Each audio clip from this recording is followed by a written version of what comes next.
Exodus chapter 2, verse 1 to 25. Moses is born. There were at this time a Hebrew fellow and girl of the tribe of Levi who married and had a family, and a baby son was born to them. When the baby's mother saw that he was an unusually beautiful baby, she hid him at home for 3 months. Then, when she could no longer hide him, she made a little boat from papyrus reeds, waterproofed it with tar, put the baby in it, and laid it among the reeds along the river's edge. The baby's sister watched from a distance to see what would happen to him. Well, this is what happened. A princess, one of the Pharaoh's daughters, came down to bathe in the river. And as she and her maids were walking along the river bank, she spied the little boat among the reeds and sent one of the maids to bring it to her. When she opened it, there was a baby, and he was crying. This touched her heart. He must be one of the Hebrew children, she said. Then the baby's sister approached the princess and asked her, "Shall I go and find one of the Hebrew women to nurse the baby for you?" "Yes, do," the princess replied. So the little girl rushed home and called her mother.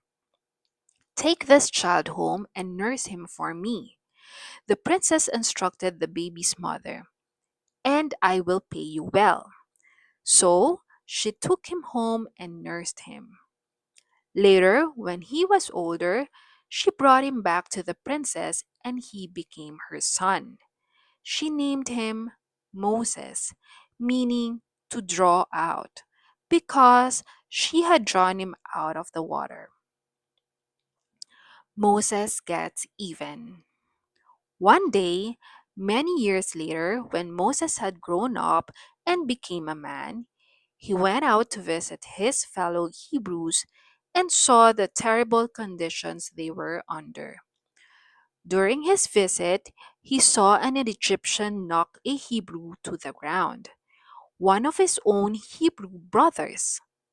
Moses looked this way and that to be sure no one was watching, then killed the Egyptian and hid his body in the sand. The next day, as he was out visiting among the Hebrews again, he saw two of them fighting. "What are you doing? Hitting your own Hebrew brother like that?" he said to the one in the wrong. "And who are you?" the man demanded. "I suppose you think you are our prince and judge. And do you plan to kill me as you did that Egyptian yesterday?" When Moses realized that his deed was known, he was frightened. And sure enough, when Pharaoh heard about it, he ordered Moses arrested and executed. But Moses ran away into the land of Midian. Moses escapes to Midian, marries. As he was sitting there beside a well, 7 girls who were daughters of the priest of Midian came to draw water and fill the water troughs for their father's flocks. But the shepherds chased the girls away. Moses then came to their aid and rescued them from the shepherds and watered their flocks.